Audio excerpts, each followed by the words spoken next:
আসসালামু আলাইকুম। সবাইকে স্বাগত জানাচ্ছি আমার দেশ মিডনাইট নিউজে। সঙ্গে আছি তামান্না মিনহাজ। শুরুতেই শিরোনাম। বুশেহর পারমাণবিক কেন্দ্র থেকে কর্মী সরিয়ে নিচ্ছে রাশিয়া। হজ ফ্লাইট শুরু 18 এপ্রিল, জানালেন ধর্মমন্ত্রী। ট্রাম্পের কঠোর সমালোচনায় পোপ লিও ইরান যুদ্ধ বন্ধের আহ্বান। ইরানে হামলা চালাতে যুক্তরাষ্ট্রকে আকাশ সীমা ব্যবহার করতে দেবে না অস্ট্রিয়া। হামের প্রাদুর্ভাব বাড়ছে, 18 দিনে 13 শিশুর মৃত্যু। হাদি হত্যার পরিকল্পনাকারী সাবেক কাউন্সিলর বাপ্পির পাসপোর্ট ব্লকের নির্দেশ। জামিন পেলেন সাবেক খাদ্যমন্ত্রী সাধন চন্দ্র মজুমদার। দর্শক শুনছিলেন শিরোনাম, এবার জানিয়ে দিচ্ছি বিস্তারিত। ইসরায়েল যুক্তরাষ্ট্রের হামলার আশঙ্কায় ইরানের দক্ষিণাঞ্চলীয় শহর বুশেহর পারমাণবিক বিদ্যুৎ কেন্দ্র থেকে আরও কিছু কর্মীকে সরিয়ে নিয়েছে মস্কো। এছাড়াও সংঘাত বন্ধে ওয়াশিংটন ও তেলাবিবকে যুদ্ধবিরতি নিশ্চিত করতে অনুরোধ করেছে রাশিয়া। বৃহস্পতিবার দেশটির অন্যতম প্রধান রাষ্ট্রীয় মালিকানাধীন সংবাদ সংস্থা RIA প্রতিবেদনে এ তথ্য নিশ্চিত করা হয়েছে। প্রতিবেদনে রাশিয়ার রাষ্ট্রীয় পারমাণবিক সংস্থা রোসাটমের প্রধান আলেক্সাই লিখাচেভ বলেন, আগামী সপ্তাহে প্রায় 200 জনকে সরিয়ে নেয়ার বিষয়টি চূড়ান্ত পর্যায়ে রয়েছে। রাশিয়া ইরানের বুশেহর পারমাণবিক চুল্লিটি নির্মাণ করেছে এবং রোসাটমের কর্মীরা সেখানে অতিরিক্ত ইউনিট নির্মাণে কাজ করছেন। তিনি আরও বলেন, কর্মীদের ফিরিয়ে আনার যাতায়াত পথগুলো ইসরায়েল ও যুক্তরাষ্ট্রের সংশ্লিষ্ট কর্তৃপক্ষকে জানানো হবে এবং পারস্পরিক নিরাপত্তা নিশ্চিতে চলাচলের সময় যুদ্ধবিরতি কঠোরভাবে মেনে চলার অনুরোধ জানানো হবে। 2026 সালের হজে অংশ নিতে যাওয়া বাংলাদেশিদের জন্য হজ ফ্লাইট আগামী 13 এপ্রিল শুরু হচ্ছে বলে জানিয়েছেন হজ সংক্রান্ত জাতীয় সর্বোচ্চ হজ কমিটির প্রধান ও ধর্মমন্ত্রী শাহ মোফাজ্জেল হোসেন কায়কোবাদ।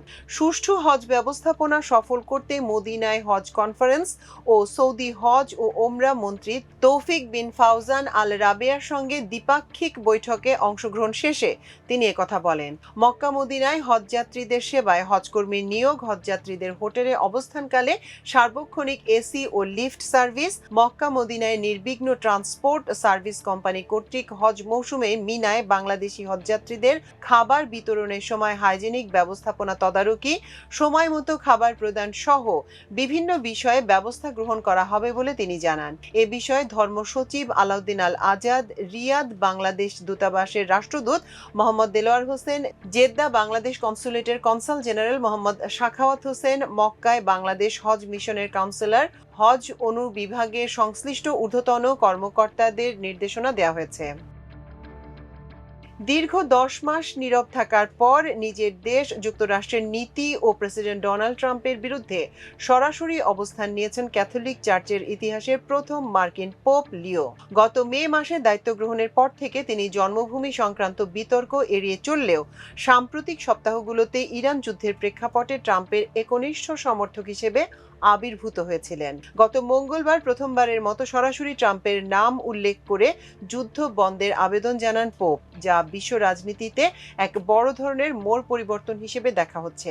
বিশেষজ্ঞদের মতে পোপ লিও চাইছেন না যে একজন আমেরিকান হওয়ার কারণে ট্রাম্পবাদের প্রতি তার অবস্থানকে নমনীয় হিসেবে দেখা হোক। তিনি অত্যন্ত সুচিন্তিতভাবে ট্রাম্পকে যুদ্ধের অফ র্যাম্প বা যুদ্ধ থেকে সরে আসার পথ খোঁজার পরামর্শ দিয়েছেন। পোপের ঘনিষ্ঠ মিত্র শিকাগো কার্ডিনাল ব্লেজ কুপিচ জানিয়েছেন, পোপ লিও আসলে পূর্বসূরীদের মতোই শান্তির বার্তা দিচ্ছেন, তবে তার বার্তার বিশেষত্ব হলো তিনি আমেরিকান বা ইংরেজিভাষী বিশ্বের পরিচিত ভঙ্গিতেই এই আবেদন পৌঁছে দিচ্ছেন। ইরানে হামলা চালাতে যুক্তরাষ্ট্রকে নিজের আকাশসীমা ব্যবহার করতে দেবে না অস্ট্রিয়া। এরই মধ্যে আকাশসীমা ব্যবহার করতে চেয়ে যুক্তরাষ্ট্রের করা অনুরোধ অস্ট্রিয়া প্রত্যাখ্যান করেছে। অস্ট্রিয়ার প্রতিরক্ষা মন্ত্রণালয় জানায়, নিজেদের নিরপেক্ষতার আইনের কথা জানিয়ে অস্ট্রিয়া মার্কিন যুক্তরাষ্ট্রকে তাদের আকাশসীমা ব্যবহারের অনুমতি দিতে অস্বীকৃতি জানিয়েছে।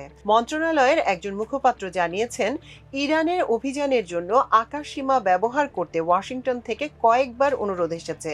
অস্ট্রিয়া দীর্ঘদিন ধরে সামরিক নিরপেক্ষতার নীতি বজায় রেখে আসছে।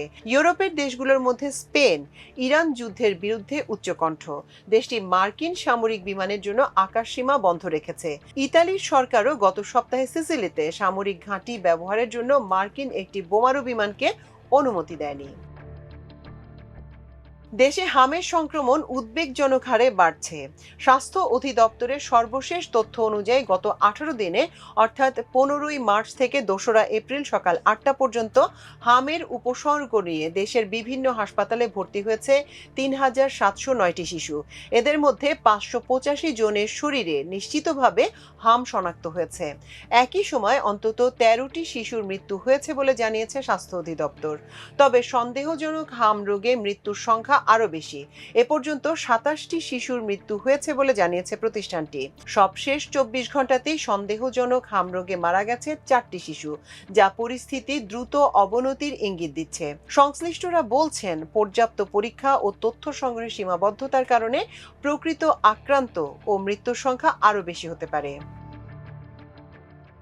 ইনকিলাব মঞ্চের মুখপাত্র শরীফ ওসমান হাদি হত্যার পরিকল্পনাকারী হিসেবে গোয়েন্দা পুলিশের তদন্তে নাম আসা সাবেক কাউন্সিলর তাইজুল ইসলাম চৌধুরী বাপ্পির পাসপোর্ট ব্লকের আদেশ দিয়েছে আদালত। বৃহস্পতিবার ঢাকা মহানগর দায়রা জজ মোহাম্মদ সাব্বির ফয়েজের আদালত এ আদেশ দেন। সংশ্লিষ্ট আদালতের বেঞ্চ সহকারী মোহাম্মদ রিয়াজ হোসেন এ তথ্য জানান। এর আগে পুলিশের অপরাধ তদন্ত বিভাগ সিআইডির পরিদর্শক মোহাম্মদ সোহেল রানা এই আবেদন করেন।